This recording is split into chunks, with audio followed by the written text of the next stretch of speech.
إنا جعلنا ما على الأرض زينة لها لنبلوهم أيهم أحسن عملا وإنا لجاعلون ما عليها صعيدا جرزا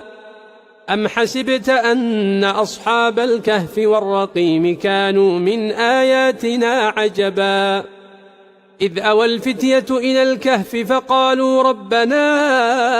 آتنا من لدنك رحمة وهيئ لنا من أمرنا رشدا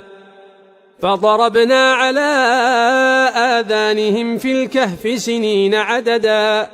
ثم بعثناهم لنعلم أي الحزبين أحصى لما لبثوا أمدا نحن نقص عليك نبأهم بالحق إنهم فتية آمنوا بربهم وزدناهم